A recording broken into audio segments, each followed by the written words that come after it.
안녕하세요. 투데이안경 코리아마켓 손유빈입니다. 안녕하세요. 박수진입니다. 3월 첫 거래일 성큼 다가온 봄의 기운과 함께 양지수 모두 기분 좋게 출발을 지었습니다.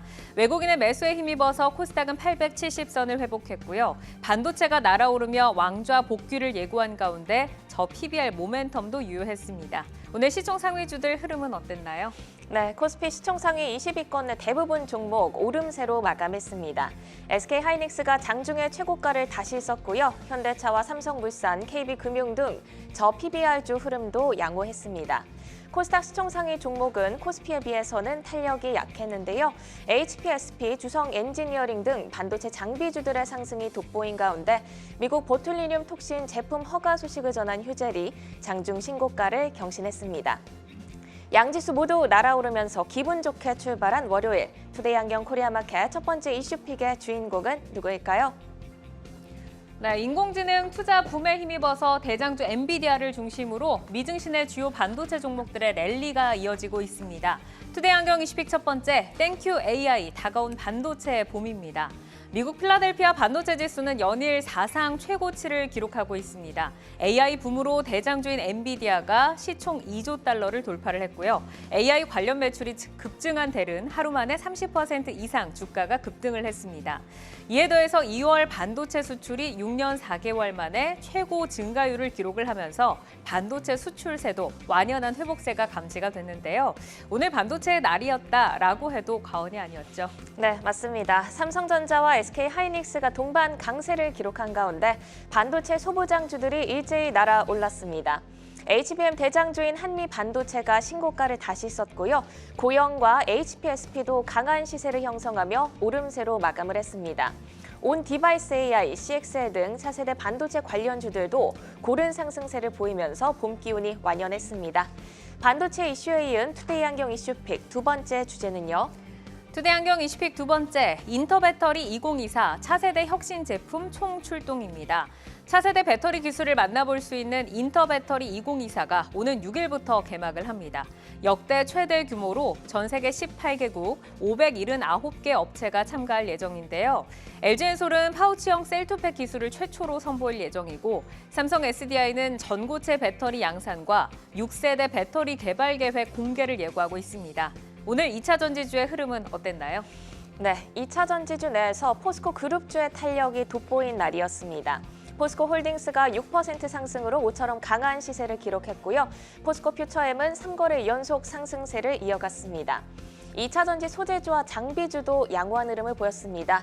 덕산 테코피아가 바이오 신사업 진출 소식을 전하면서 결국 상한가로 문을 닫았습니다. 반면 LG에너지솔루션과 삼성 SDI 등 셀업체는 약세로 마감을 했는데요. 다양한 악재를 소화한 후 기대감이 살아나고 있는 2차 전지주, 종목별 모멘텀 확인하면서 탄력적으로 대응해 나가셔야겠습니다. 네, 투데이안경 이슈픽 종목, 반도체와 2차 전지 가운데서 뜨거운 관심을 모으고 있는 고영, 네오셈, 덕산테코피아, 그리고 탑머티리얼입니다. 종목들의 최적화된 매매 타이밍을 포착해보는 매도의 기술, 지금부터 시작합니다.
종목별 최적화된 매매 타이밍을 포착해보는 매도의 기술, 투데이안경 이슈픽 첫 번째, 땡큐 AI, 다가온 반도체 봄입니다.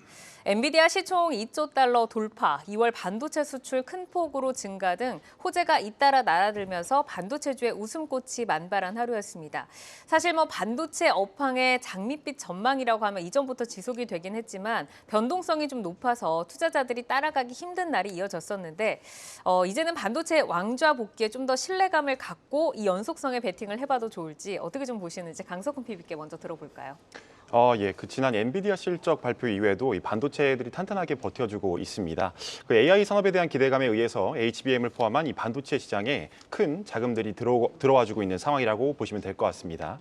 사실 HBM에 대한 수요는 모두가 알다시피 단기간에 꺼지긴 좀 어렵다라고 생각하고 있습니다. 결국 클라우드 하이퍼스케일러, 즉 대형 사업자인 AWS, 그러니까 아마존을 말씀드리는 것이고, 마이크로소프트라든지 구글 등은 이 자체 데이터 센터라고 하는 것을 만들고 있고, 또 원하는 AI를 구현하기 위해서는 HBM의 수요를 계속해서 가져갈 것이기 때문에 이것뿐만 아니라 요새 양자 컴퓨터 얘기도 계속해서 나오고 있죠. 이런 얘기에 있어서는 결국에는 이제 GPU라고 하는 것과 HBM이 모두 들어가야 됩니다.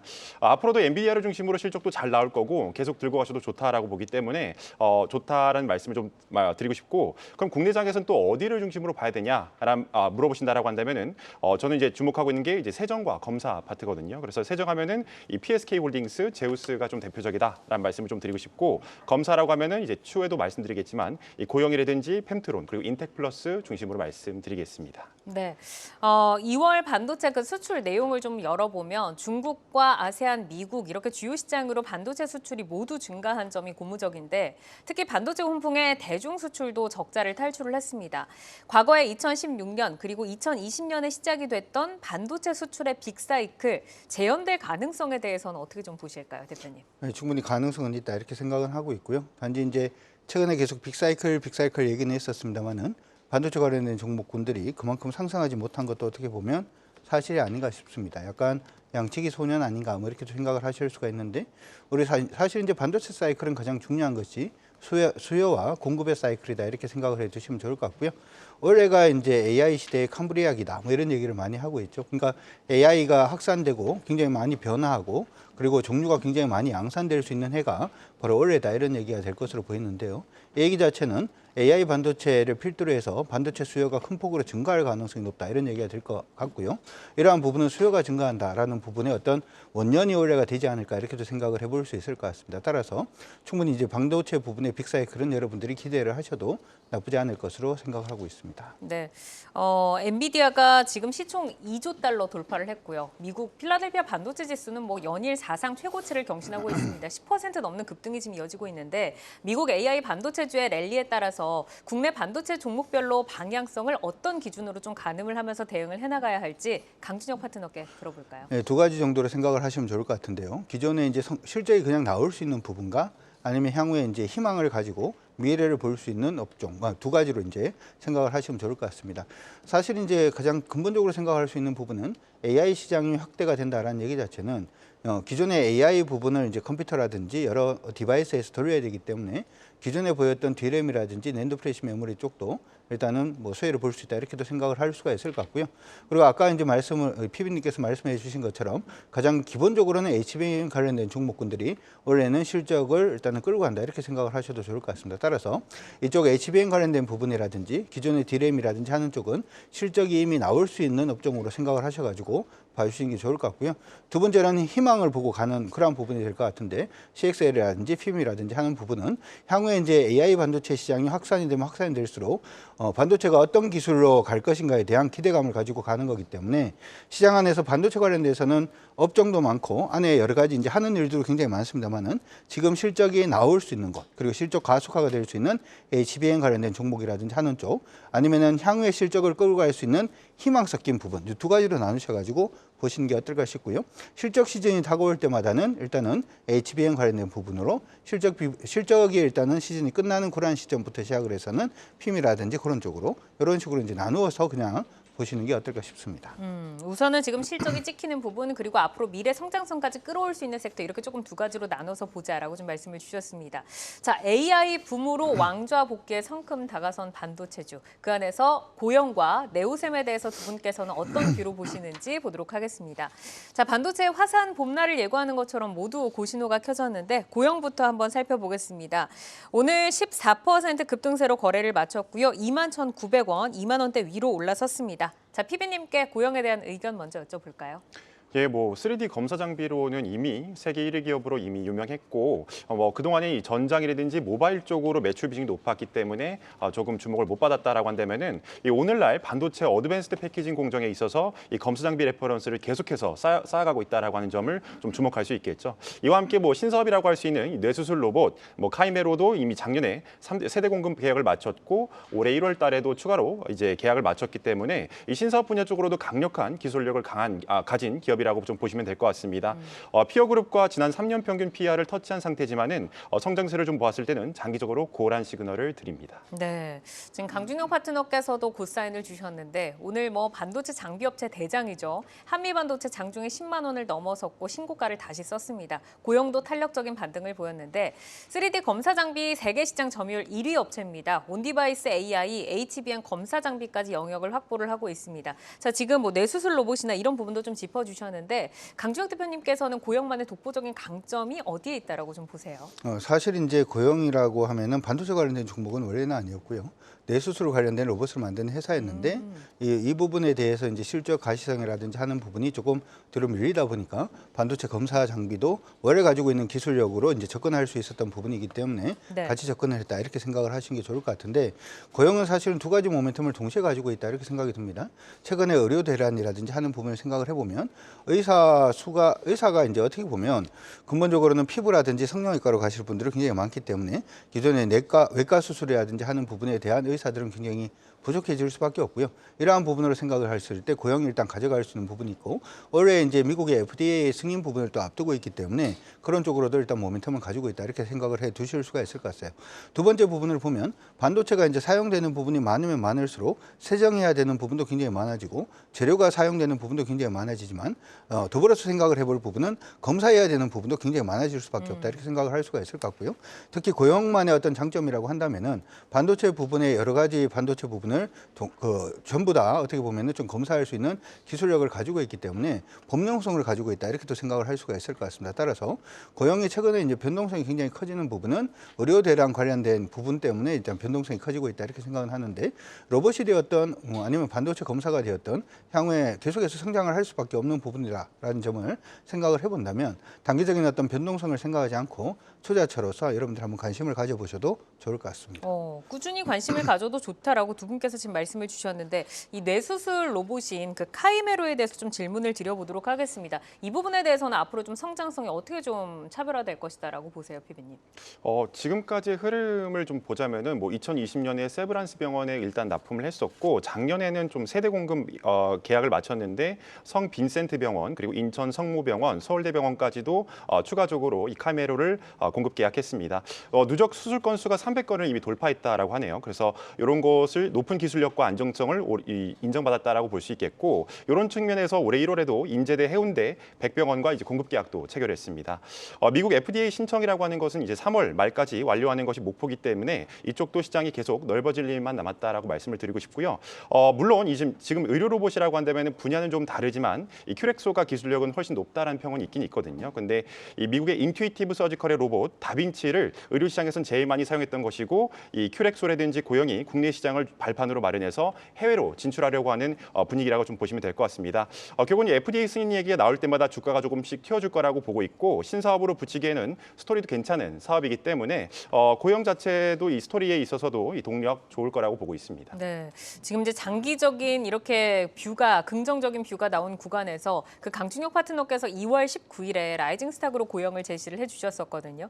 그때 이제 제시를 해주셨던 목표가가 22,000원이었습니다. 오늘 뭐 종가와는 지금 100원의 차이가 있는데 여기서 이제 보유자분들이 계속해서 홀딩을 해도 좋을지 그리고 신규 매수의 관점으로는 어떤지 전략 한번 들어볼까요? 네, 기본적으로는 꺾이지 않는 종목은 팔지 않는다라는 게 기본적인 여러분들 원칙으로 가져가시는 게 어떨까 싶고요.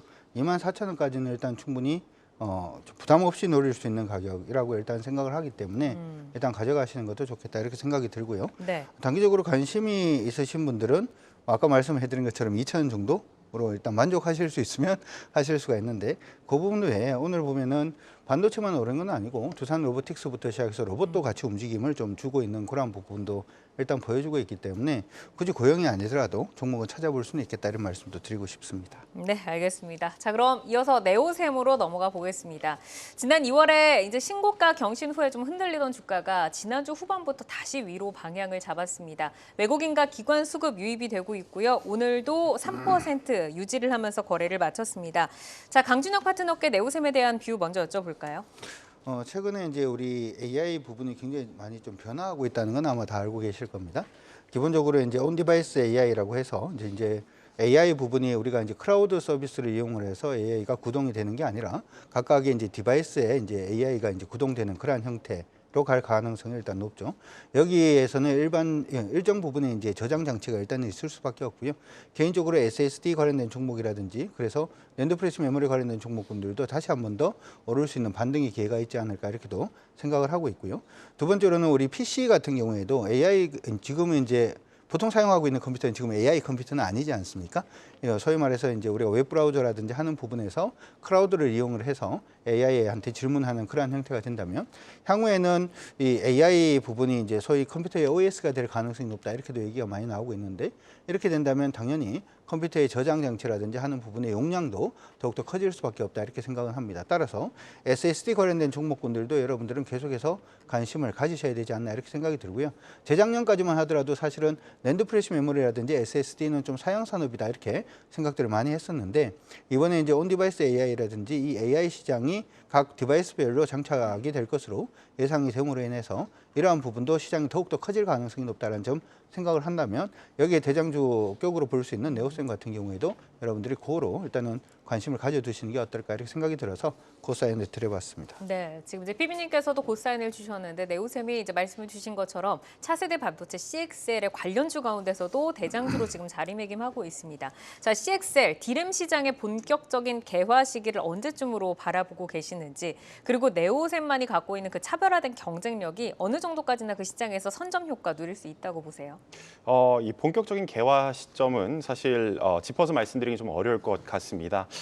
외부에서 이제 자유롭게 본격적인 메모리 풀링이라고 하는 것이 좀 필요하거든요. CXL이라고 하는 것이 정상적으로 작동하기 위해서는요. 근데 이걸 위해서는 이 CXL 자체가 3.0 레벨에 이제 있어줘야 됩니다. 근데 현재 인텔과 AMD는 2.0 레벨 지원 CPU도 이제 출시되지 않은 상황입니다. 그래서 우리가 기대했던 품질의 물건 양산과 실적 기여까지는 시간이 좀 상당히 많이 남지 않았을까 이런 말씀 좀 드리고 싶고요.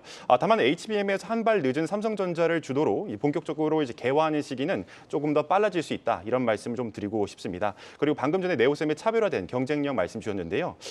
네오셈 자체는 원래 기존 SSD 검사 장비 쪽으로 이미 독보적인 기술력을 갖고 있었고 이 삼성전자라든지 SK하이닉스 양쪽 거래처란 점이 높은 점수를 받고 있었죠. 그리고 올해 세계 최초로 이 CXL 디램 검사 장비를 상용해서 완료한 이력이 있기 때문에 이런 점에 있어서는 이 CXL이라고 하는 것이 본격적으로 테마를 받고 시장에서 개화하는 시점에서는 좀 주목을 좀 받지 않을까 이런 말씀을 드릴 수 있고 또 검사 장비 쪽에서는 다각화하려고 포트폴리오 자체를 좀 다각화하려고 하는 노력이 있기 때문에 이런 점에 있어서 CXL뿐만 아니라 새로운 테마에 있어서도 지속적으로 좀 주목받을 수 있다 이런 말씀을 드리고 싶습니다. 네, 그러면은 가격적인 전략을 한번 들어보겠습니다. 네오셈이 이제 한번 신고가 기록한 후에 약간 이제 흔들리는 주가에 기존 주주분들이 이 네오셈에 대한 불안감도 있으셨을 것 같은데 지금 시점에서는 목표치를 좀 더 높이고 대응을 해봐야 될까요? 제가 좀 고민을 했었는데 차트 요건 하나 보고 가셔도 좋을 것 같습니다. 네오셈 같은 경우에는 이전에 한번 슈팅 나오고 난 다음에 최근 들어서 주가의 움직임 자체는 9,500원에서 일단은 15,000원, 16,000원 정도, 15,500원 정도로 일단 보입니다. 현재 가격이 13,640원이다라는 점을 감안을 해보자면 단기적인 저항 자체가 일단은 돌파하기 쉽지 않은 저항이 바로 위에 있는 건 사실입니다. 이번에 이제 가격 전략 자체는 15,550원 돌파에 실패하는 모습을 보이면 일단 한번 차익 실현하시는 게 좋을 것 같고요. 차익 실현 하신다라고 하더라도 가격 흐름 자체가 9,500원에서 15,000원 사이로 계속 움직임을 줄 것으로 예상이 되고 있기 때문에 파신다라고 하더라도 다시 한번 매수할 수 있는 기회를 9,500원 근처에서 한번 잡아보시는 것도 나쁘지 않을 것 같습니다. 네. 자, 그럼 2차 전지주로 넘어가 보도록 하겠습니다. 국내 최대 배터리 전시회 인터배터리 2024 코엑스에서 다가오는 6일부터 이제 개최가 됩니다. 자, 주요 업체들이 차세대 배터리 기술이 이제 공개가 될 예정인데 특히 뭐 LFP라던가 전고체 배터리도 지금 이제 시장에 관심이 좀 쏠리고 있습니다. 자, 앞으로 어떤 모멘텀의 내용들을 주목을 해보면 이제 투자에 좀 도움이 될지 강석훈 PB께 먼저 좀 여쭤볼까요? 예, 인터배터리라고 하는 것 자체가 이 2차 전지와 관련해서 차세대 기술을 발표하는 자리입니다. 우리 이런 기술 연구하고 있어요. 우리 투자할 사람 한번 해주세요. 뭐 또 아니면은 우리 제품 좀 써주세요. 등 결국 홍보를 위해서 나오는 자리거든요. 그래서 기술력이라든지 회사의 펀더멘털에 대해서 좀 강하게 얘기하는 경우가 많기 때문에 이런 점은 좀 염두에 두실 필요는 좀 있어 보입니다. 또 이제 각 기업이 장려도 했기 때문에 상황들이 좀 어떻게 변했는지 체크할 필요도 좀 있어 보입니다. 여기서 좀 강하게 얘기할 수 있는 내용이 이 전고체 배터리라고 하는 것을 어떻게 대량 공급할 수 있을지 이런 내용들이 좀 나올 수 있거든요. 따라서 이런 점에서 저번 주에 얘기했었던 이수 스페셜티 케미컬은 이 황화리튬에 대해서는 계속 이야기가 나오고 있는 상황이기 때문에 주목하시면 좋을 것 같고요. 엔캠도 이 전고체 전해질에 대한 얘기가 계속 나오고 있기 때문에 이 기업도 주목하시면 좋을 것 같습니다. 이뿐만 아니라 이 LFP 배터리와 관련된 이야기도 좀 할 수 있겠는데 결국 전기차 시장만큼 또 그 이상으로 ESS 시장은 커질 수 있다는 점을 좀 바라볼 필요가 있어 보입니다.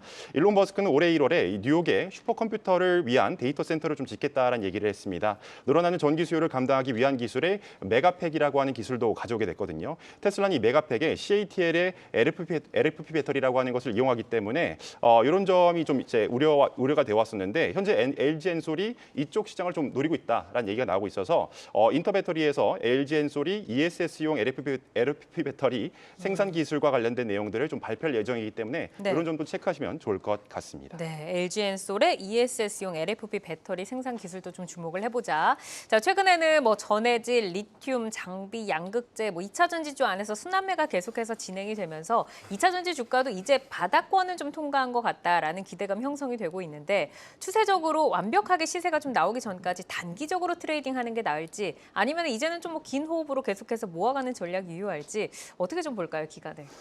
호흡은 사람들마다 호흡 길이가 달라서 개인적으로는 뭐 지금 시점이라면은 조금 중기적으로 보셔도 나쁘진 않다 이렇게 생각은 일단 합니다. 네. 최근 들어서 이제 전기차 시장이 굉장히 좀 많이 얼어붙고 있다 이런 얘기가 일단 나왔었는데요. 유럽에서 이제 테슬라의 1월 그 판매 부분을 보게 되니까 신차 판매량 자체가 한 68% 정도 증가를 했습니다. 일단은 등록 대수보다는 새로 이제 전기차가 팔리고 있는 부분이 굉장히 좀 그래도 이제 빠르다 이렇게도 생각을 해볼 수가 있을 것 같고요.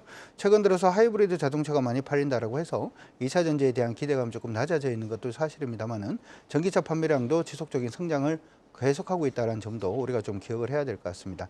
최근에 이제 2차 전지 관련된 종목군들이 많이 하락을 했던 부분은 중국에서의 어떤 전기차 판매량 자체가 둔화됨으로 인해서 리튬 가격이 좀 하락하는 그런 모습이 보였고 그러다 보니까 글로벌 시장 전체가 좀 무너지는 게 아닌가라는 우려감으로 인해서 개인적으로 생각해도 너무 좀 조정을 많이 받은 게 아닌가 이렇게도 생각이 들고 있습니다. 따라서 전기차 부분에 대한 시장에 대한 불확실성 자체는 이미 2차 전지 관련된 종목군들이 일정 부분은 지금 반영하고 있다 이렇게 생각을 하고 있고요.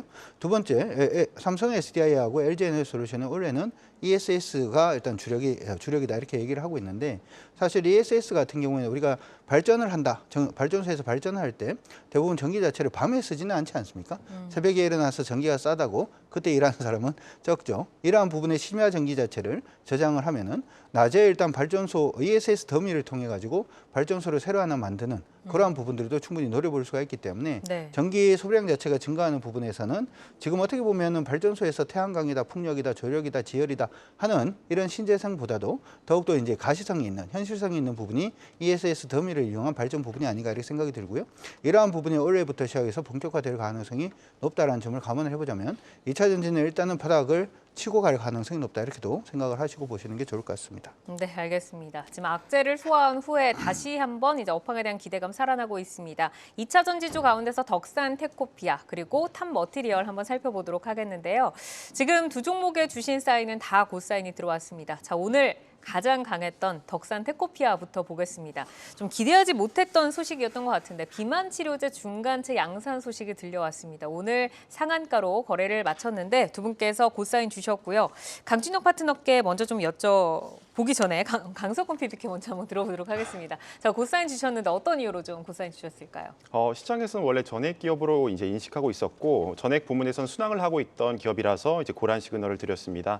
캐파 기준으로 거의 솔브레인 홀딩스와 비슷한 수준까지 올라왔고 내년 정도 되면은 가동률이 100%까지 올라가지 않을까라는 측면에 있어서는 이 솔브레인 홀딩스의 시총이 대략 1조 정도는 나오고 있거든요. 그래서 시총이 3배 정도 차이가 나고 있기 때문에 덕산테크코피아를 기준으로 봤을 때 시총이 1조까지는 갈 수 있지 않을까 이런 측면에서는 이제 고란 시그널을 드렸습니다. 네, 자 그럼 이제 강준혁 파트너께도 한번 여쭤보겠습니다. 말씀 주신 것처럼 그 전액 업체로 이제 알려져 있었잖아요. 엔캠이 먼저 거침없는 상승세를 보인 뒤로 덕산테크코피아도 이제 좀 따라간다라고 좀 느끼고 있었는데 이 2차 전지 첨가제 시장에서는 덕산테크코피아의 위치라던가 매출 성장세는 좀 어떨까요? 개인적으로 이제 여러 가지 일을 하는 그 회사에 대해서는 각각의 어떤 이익 성장이라든지 하는 부분을 조금 따져보는 게 개인적으로 좀 좋지 않을까 이렇게 생각이 듭니다.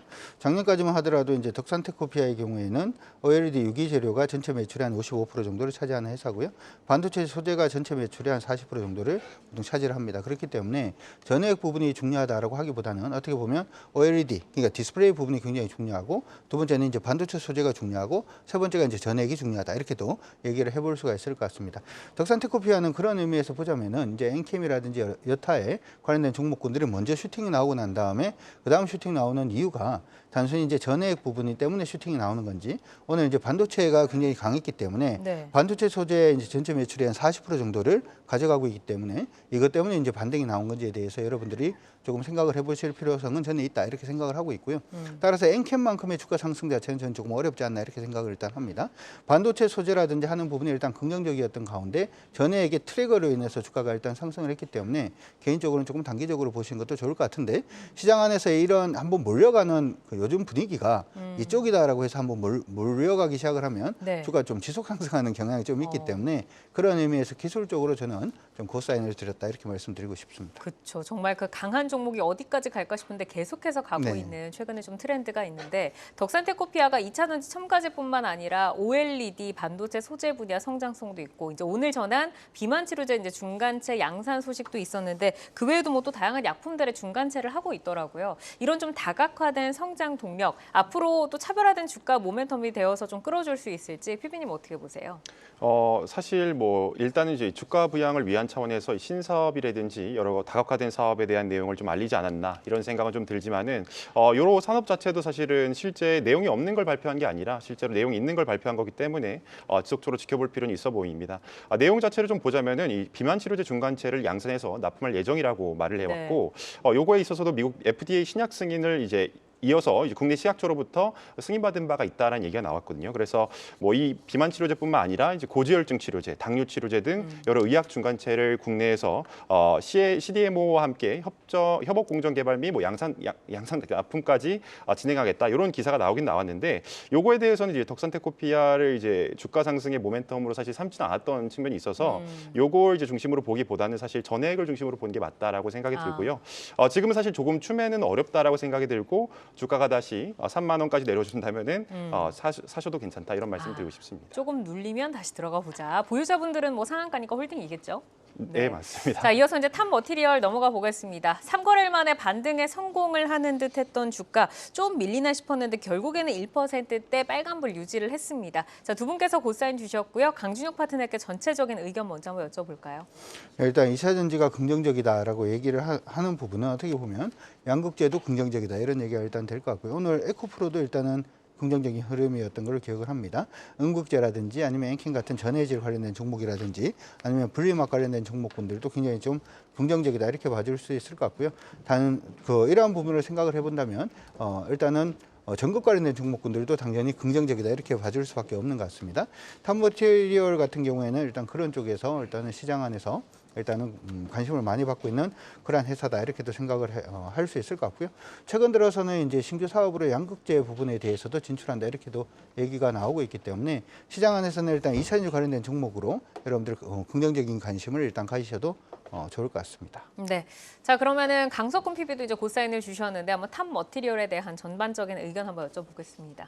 원래는 뭐 망간을 많이 넣는 차세대 배터리 중심으로 이제 주목을 많이 받아왔었는데 최근에 이 LFP 배터리 특히나 일론 머스크의 인터뷰 이후로 재부각되지 않았습니까? 그래서 그런 측면에서 우리나라 내에서 이 LFP 배터리 중심으로 좀 볼 수 있는 기업이 어딘가라는 이제 측면에서 이 탑 머티리얼이 많이 올라줬는데 사실 지금 주가 자체로 보자면은 조금 들어가기 좀 어렵다라고 보긴 보는데 이 7만 원, 8만 원 사이에서는 좋은 매수 가격이라고 보게 되고 계속해서 들고 가면 좋다라는 측면에서 목표가 9만 5천 원 제시했습니다. 네. 자, 매도의 기술 오늘 고영과 네오셈, 덕산 테코피아 그리고 탑 머티리얼까지 살펴봤습니다. 저희가 현재 주가와 모멘텀을 기준으로 매매 포인트 제시를 해드리기 때문에 시장이 변화하면 전략도 변동 가능한 점 기억을 해주시기를 바라겠습니다. 계속해서 이슈 모멘텀 팔로우하면서 여러분의 전략 체크해드리겠습니다.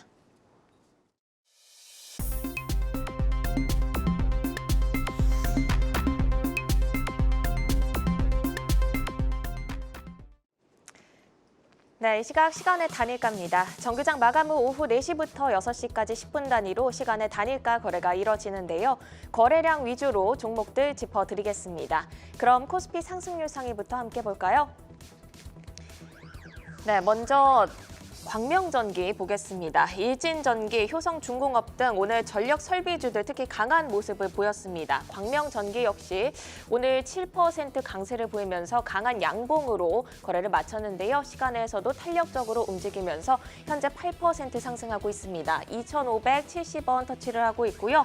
카이스트와 AI, VR 결합 개발 프로세스 연구 소식에 최근 주목을 받았던 동일 고무벨트, 이 거래 연속 깊은 조정이 나오고 있는데요. 시간에서 반발 매수세 유입되면서 4% 상승하고 있습니다. 8,700원에 거래되고 있네요. 이어서 코스닥 상승률 상위로 넘어가 보겠습니다. 네, 코스닥 시간의 거래에서는 유빅케어 그리고 인성정보 등 비대면 진료주로 거래량이 쏠리고 있습니다. 유빅케어 5거래일 만에 상승 전환에 성공을 했는데요. 22만 주 이상의 거래량 동반하면서 현재 7% 상승을 하고 있습니다. 6,200원 선 지나가고 있네요. 그 외에 상승률 상위 종목들 유빅케어 제외하고 거래량이 10주 미만이니까 참고하시기 바랍니다. 이번에는 코스피 하락률 상위 보겠습니다. 네, 먼저 KC그린홀딩스 3% 하락을 하고 있습니다. 오늘 정규장에서 5% 하락을 했는데요. KC코트렐의 운영자금 350억을 대여했다는 소식에 5% 하락을 했는데 시간에서도 추가적인 하락이 더 있습니다. 3% 넘게 하락하면서 2,850원 지나가고 있고요. GS글로벌도 오늘 약보합에 마감을 했는데 추가적으로 2% 더 하락하고 있습니다. 또 첨단 반도체 솔루션 업체로 오늘 반도체 훈풍에 19% 급등한 유니캐스트, 시간에서 하락 전환하면서 1%대 약세 흐름 가져가고 있습니다. 9,520원 지나가고 있습니다. 마지막으로 코스닥 하락률 상위 살펴볼까요? 네, 이에이트가 5%로 낙폭을 키우고 있습니다. 지난 2월 23일에 상장한 신규 상장주죠. 오늘 15% 급등하면서 공모가 2만 원을 회복을 했는데요. 거래량 동반하면서 현재 낙폭을 키우고 있습니다. 5% 넘게 하락하면서 2만 원 선이 깨진 모습이고요. 오늘 10% 넘게 급등한 네이버 치지직 관련주 플레이디도 하락 전환하면서 3% 넘게 빠지고 있습니다. 8,420원 지나가고 있네요. 네, 이렇게 이 시각 시간의 단일가 살펴봤는데요. 잠시 후 시간의 단일가 특징주를 통해서 더 자세한 내용 짚어드리겠습니다.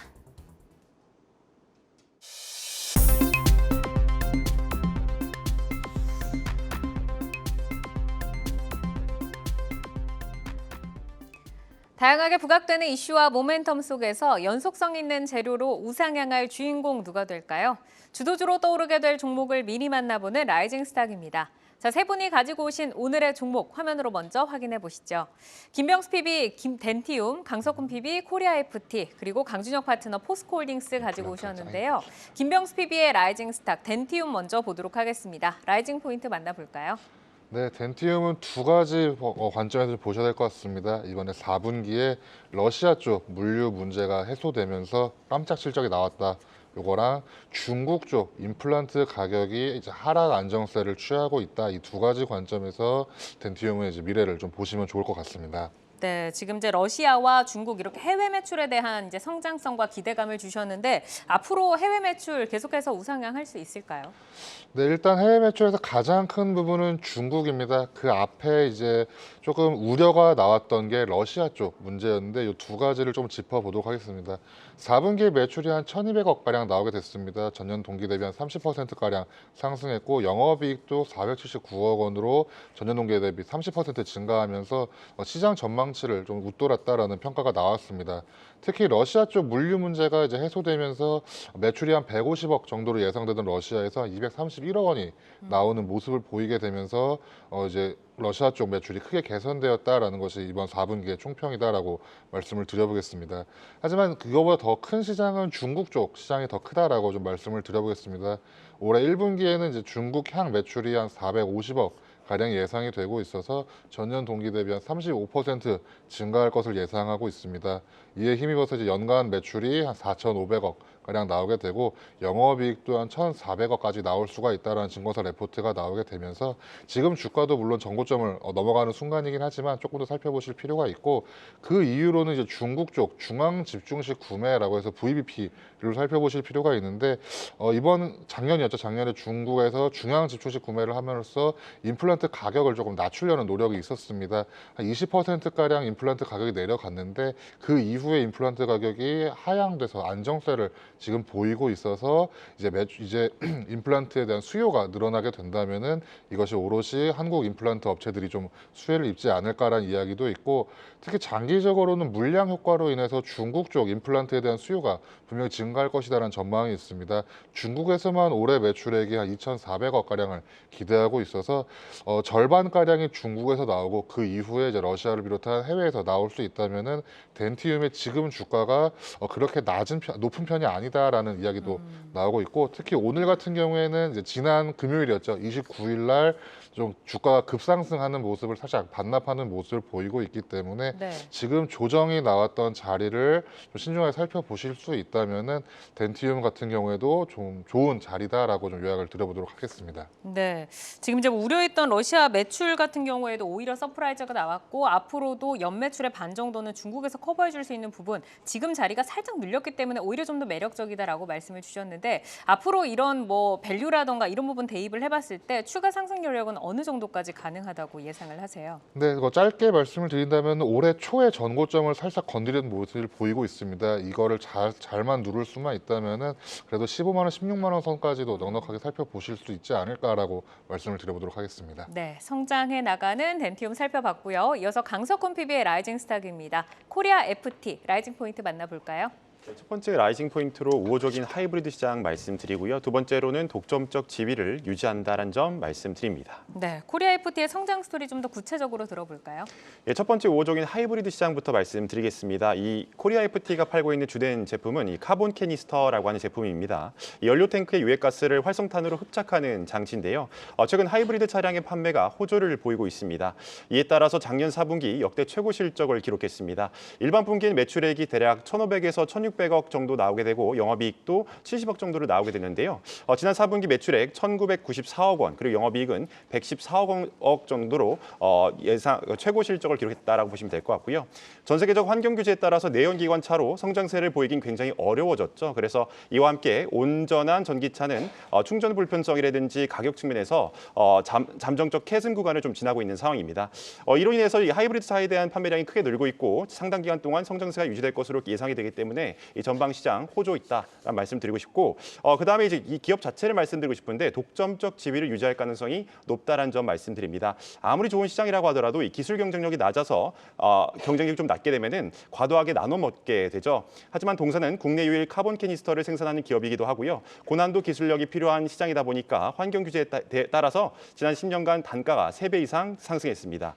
이 기술적 진입 장벽도 있고 현대차로 인한 판매량도 증가하고 있으니까 계속해서 바라보면 좋다라는 말씀을 좀 드리고 싶고 배터리 전기차로 온전한 배터리 전기차로 이동하더라도 이 기업 자체가 이제 제공하고 있는 제품 자체가 이제 프론트 트렁크라고 하는 게 있기 때문에 충분히 이 실적 나중에 한참 시장이 바뀌더라도 실적의 이제 손실분을 충분히 메꿀 수 있다 이런 말씀을 좀 드리고 싶습니다. 네, 자 코리아 FT에 대한 다양한 좀 성장 부분을 짚어주셨는데 그러면 가격적인 전략은 어디까지 좀 볼까요? 예, 1차 목표가 7천 원 제시해드립니다. 성장세가 유지되고 있고 내년엔 판매량 호조로 발생할 매출이 더욱더 커질 것이기 때문입니다.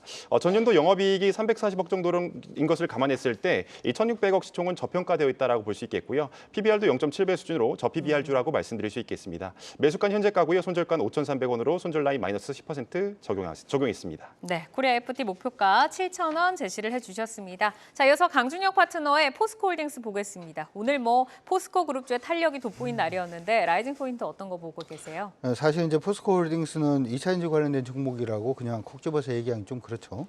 최근 들어서 철강 시황이라든지 하는 부분이 아직까지 돌아서지 못하고 있다는 부분은 부담스럽습니다만은 일단 중국의 양회 부분에 대한 인프라 부분에 대한 기대감 이런 부분들이라든지 최근 들어서 2차 전지에 대한 시장 기대감이 좀 커지고 있기 때문에 이런 부분으로 생각을 하자면 일단 관심을 좀 두셔도 좋을 것 같습니다. 네, 우선은 시장이 바라보고 있는 2차 전지 밸류 체인을 포함해서 중국 양회가 시작돼서 이제 경기 부양책에 대한 또 모멘텀이 나오게 되면 철강 업황도 돌아설 것이다. 좀 더 자세하게 스토리 한번 짚어주시죠. 네, 첫 번째로는 최근 들어서 이제 BDI 지수 자체가 조금 상승을 하는 그런 모습을 일단 보이고 있는데 BDI 지수 상승은 일반적으로 중국의 이제 주택 경기라든지 인프라 투자가 확산될 때 캐나다라든지 호주에서 이제 철강석이라든지 석탄이라든지 하는 부분이 들어옴으로 인해서 보통은 BDI가 좀 상승할 경향이 좀 높습니다. 이러한 부분은 철강 수요 자체가 중국에서 사실금 증가할 가능성에 대한 일단은 선행 지표로 좀 봐줄 수가 있고요.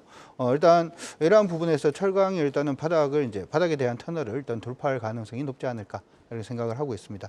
두 번째 부분은 2차 전지 관련된 부분인데 특히 이제 2차 전지 관련된 부분에서 포스코 홀딩스로 조금 더 주목을 해야 되는 이유 중에 하나는 미국에서의 어떤 중국의 2차 전지의 규제 부분입니다. 사실 이제 포스코 홀딩스의 경우에는 리튬부터 시작을 해서 이제 자체 생산까지 어떻게 보면은 거의 이제 수직 계열화가 되어 있는 그러한 회사들 중에 하나다 이렇게도 봐줄 수가 있습니다. 자원 부분에서의 수직 계열화를 말하는 건데요.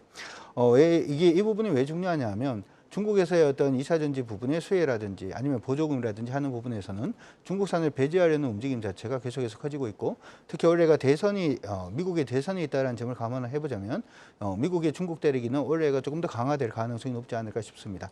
이러한 부분에서 자원부터 시작을 해서 전체적으로 조금 2차 전지 부분을 소재 부분을 커버할 수 있는 회사가 바로 포스코다라는 점을 생각을 해보자면 이러한 부분에서 충분히 지금 대중국 제재 부분에서 충분히 대안이 될 수 있는 그러한 기업으로 여러분들 생각을 해 두시면 좋을 것 같고요. 그런 의미에서 여러분들이 스토리상으로는 원래 2차 전지를 바라보실 때 포스코 홀딩스를 일단 보시는 것도 좋을 것 같고 철강에 대한 업황 자체도 턴할 가능성 이러한 부분을 생각을 해본다면 관심을 가져두시는 게 어떨까 싶습니다. 네, 포스코홀딩스 2차 전지 안에서도 꼭 봐야 하는 종목이다라고 말씀을 주셨는데 한때 60만 원이 넘어섰었잖아요. 오늘은 강했는데 어디까지 다시 좀 가볼 수 있을까요? 네, 다시 한 70만 원 가야 되지 않을까 이렇게 생각을 일단 하고 있는데 네. 이번 1차적인 목표가는 지금 보시는 것처럼 포스코홀딩스 주가가 바닥에서 최근 들어서 이제 충분히 조정을 일단 받았고요. 마지막으로 뛰어넘어야 되는 가격권이 있긴 합니다. 46만 3천 원 정도를 넘었으면 차트상으로도 일단은 매력적인 차트가 되지 않을까 이렇게 생각을 하고 있고요. 1차 목표가는 61만 원 정도 제시를 해드리고 손절 가격은 38만 5천 원 제시해드리도록 하겠습니다. 네, 이어서 강세가 나온다면 1차적으로는 61만 원 무난하게 도달할 것으로 전략을 짜주셨습니다. 자, 오늘은 김병수 PB의 덴티움 그리고 강석훈 PB의 코리아 FT, 강준혁 파트너의 포스코홀딩스까지 만나봤습니다. 오늘 함께해 주신 강석훈 신한투자증권 서울금융센터 PB, 강준혁 와우넷 파트너 여기서 인사드리겠습니다. 고맙습니다. 고맙습니다. 시간의 단일가 특징주 탑5입니다. 5위부터 바로 확인해 볼까요? MDS 테크입니다. 엔비디아의 공식 파트너사로 고객사 개발 환경에 적합한 맞춤 컨설팅과 AI 플랫폼을 구축하고 있습니다. 오늘 반도체 훈풍이 6% 상승을 했는데요. 시간에서도 분위기 좋습니다. 2.4% 상승하고 있습니다. 4위는 미래나노텍입니다. 리튬 가격 바닥 도달 분석에 소재 업체들 반등을 주고 있죠. 오늘 장중 8%까지 올랐다가 힘이 빠지면서 1% 강세로 마감을 했는데 시간외에서 더 탄력적인 모습 보여주고 있습니다. 2% 가깝게 상승하고 있네요. 3위 종목 확인해 볼까요? 네, 인성 정보가 올라왔네요. 비대면 진료 관련주죠. 지난주에는 조금 잠잠했다가 5거래일 만에 오늘 상승 전환에 성공했습니다. 1% 내의 약한 상승이었지만 시간에서 비대면 관련주들로 거래량 쏠리면서 힘을 내고 있는데요. 4%까지 상승률 끌어올리고 있습니다. 2위 종목 확인해 보겠습니다. 네, 광명전기입니다. 오늘 효성중공업 그리고 일진전기 등 전력 설비주들이 특히 강했습니다. 광명전기도 7% 가깝게 상승하면서 윗골이 달지 않고 고점 부근에서 마감을 했는데요. 시간에서도 기세가 이어집니다. 거래량 26만 주로 2위를 기록하고 있는데요. 6% 상승하고 있네요. 1위는 유비케어입니다. 정부가 전공의 면허 정지 절차에 돌입하는 등 정부와 의료계 강대강 대치가 지속되며 원격 의료 관련주들 시간외에서 거래량 치르면서 들썩이고 있습니다. 유비케어 특징주로 조금 더 짚어보겠습니다. 32만 주 이상의 거래량 터지면서 거래량 1위를 기록하고 있는데요. 최근 변동성이 심화되는 흐름입니다. 어떻게 기준 잡고 전략 세워야 할까요? 네, 유비케어를 먼저 말씀을 드린다면 결국에는 의료 쪽 관련된 주가의 변동성이 커졌다라고 말씀을 드려보고 싶습니다. 이제 비대면 진료를 허용하거나 이제 비대면 진료 관련주들이 좀 주가가 많이 오르는 모습을 보이고 있는데 유비케어를 비롯해서 몇 가지 종목들이 이 관련해서 많이 오르고 있습니다. 하지만 정책적으로도 충분히 아마 조금 더 지속되지 않을까라는 것이 조심스러운 추측이고 관련해서 키메스 2024라는 의료기기 설비 박람회 쪽도 관련돼서 이야기도 있습니다. 최대 규모의 부스를 운영할 것이다라는 전망이 함께 나오게 되면서 뉴 EMR 또는 닥터바이스 그리고 의사랑 키오스크 등 이제 신제품들이 나오게 된다라는 이야기가 있고 특히 비대면 진료 관련해서 아직까지는 테마성이 강한 좀 유동성이 좀 주가에 대한 급등락이 좀 반복되고 있지만 그걸 관련해서 볼 수 있다면은 이 이후에도 충분히 의료기기라든지 설비 쪽에서 관심을 가질 만한 종목이다라고 좀 요약을 좀 드려보도록 하겠습니다. 네, 이어서 시간의 단일가 특징주 5위 MD스테크도 보겠습니다. 엔비디아가 시총 2조 달러를 돌파하면서 국내 AI 파트너사로 주목받고 있는데요. 정규장 6%대 급등에 이어서 시간에서도 1.4% 정도 상승을 하고 있습니다. 추가 상승에 무게 두고 대응해도 좋을까요? 네, 오늘 같은 경우에는 엔비디아 관련해서 반도체 쪽들이 다 좋았다라고 요약을 좀 드려보겠습니다. 국내 엔비디아 관련주가 몇 개 없습니다. 실제로 엔비디아 관련해서는 이제 MD스테크가 좀 이야기가 많이 나오고 있는데 특히 AI에 최적화된 이제 GPU, 그래픽 처리 장치인 GPU 엔비디아 A100을 판매하고 있다라는 것이 알려져 있기 때문에 엔비디아 주가가 상승할 때마다 거론되는 종목이다라고 말씀을 드려보겠습니다. 특히 엔비디아 같은 경우는 이번에 시가총액 2조 달러 거의 2,600억을 넘어가는 모습을 보였습니다. 지금 800달러 이상이 나오게 되는데 주가 자체도 500달러 넘어가고 700달러 넘어갈 때도 좀 고점 또는 과열 이야기가 있었음에도 불구하고 특히 주가가 강세를 많이 보이고 있고 이거 관련해서 주가가 수혜주 나올 수 있는 종목들이 국내에서도 많은 모습 보이고 있습니다. 이제 큰 종목으로는 이제 SK 하이닉스를 비롯해서 작은 종목까지 엔디스테크까지 나오고 있는데 엔비디아의 주가 흐름이 당분간은 좀 이어지지 않을까, 꺾이지는 않을 거기 때문에 충분히 엔비디아 수혜주로서 살펴보실 가치가 있는 종목이다라고 요약을 드리고 특히 최근 3개월 정도를 본다면 엔디스테크도 주가가 한 30%가량 오르는 모습을 보였기 때문에 이 변동성은 인지하시고 좀 투자에 나선다면 나쁘지 않은 국내 엔비디아 관련주로 살펴보실 필요가 있다라고 요약을 드려보도록 하겠습니다. 네, 엔비디아 주가 강세에 따른 수혜주로 관심 유효하다 이 정도로 정리해 보겠습니다.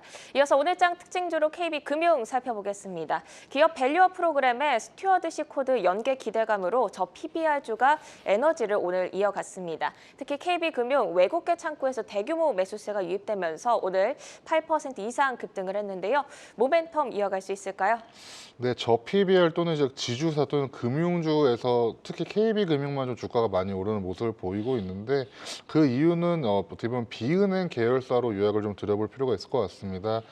이제 KB, 신한, 하나, 우리, NH농협금융도 이제 5대 금융 지주사에서도 살펴볼 필요가 있고 특히 KB금융이 이제 KB증권을 비롯해서 KB금융에서 비은행 계열사에서 거의 유일하게 전년 동기 대비 순이익이 18.4% 증가하는 모습을 보였기 때문이다라고 우선 요약을 드려보고 싶고 각 그룹에서 차지하는 비중도 KB금융이 한 34%가량 비은행 계열사의 순이익이 각 그룹에서 KB금융이 34% 그리고 좀 낮은 우리금융이나 하나금융이 한 6%에서 5% 내외 차지하는 걸로 보았을 때는 이제 고금리 시대가 만약에 저물다면 이제 비은행 계열사에서 수익을 낼 수 있는 이런 지주사들을 찾아본 게 아닐까라고 생각을 하고 있고 특히 KB증권의 순이익이 한 100% 이상 증가한 모습을 보이고 있다면은 지금 어떻게 보면 업황이 굉장히 안 좋은 작년에 좀 안 좋았다라고 요약을 할 수 있었는데도 불구하고 좀 선방하지 않았나 그래서 KB금융 쪽에 좀 투자가 많이 몰린 것이 아닐까라고 요약을 드려보고 싶습니다.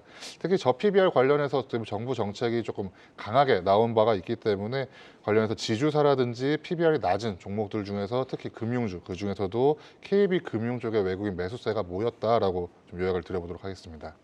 네, 비은행 계열사에서의 수익성이 높은 점도 짚어주셨습니다. 마지막으로 폴라리스 오피스 보겠습니다. 온 디바이스 AI 오피스 개발 계획에 이어서 오늘은 에스텍파마를 인수한다는 소식에 그룹주들 일제히 주목을 받았는데요. 사업 다각화 측면에서 긍정적으로 해석할 수 있을까요? 네, 폴라리스 오피스 그룹이 이제 원료 의약품 전문 제조 기업인 에스파마를 인수한다라는 거에 골자라고 말씀을 드려보도록 하겠습니다.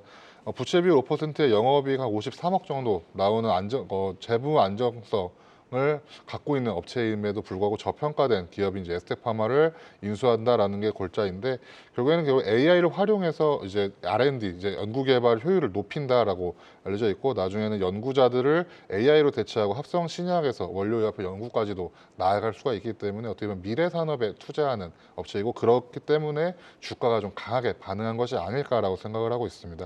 앞으로도 아마 이런 기업들이 좀 나오지 않을까라고 생각을 하고 있고 특히 AI 관련해서도 이런 연구개발 쪽에 많이 투자가 이어질 수 있다라면은 제약 쪽 또 바이오 쪽에서도 충분히 주가 상승이 많이 나오지 않을까라는 기대 어린 시선으로 바라보실 필요가 있지 않을까라고 생각을 하고 있습니다. 네, 이렇게 오늘 시간의 특징주와 오늘장 특징주 살펴봤습니다. 함께해 주신 김병수 DB금융투자 잠실지점 PB는 여기서 인사드립니다. 고맙습니다.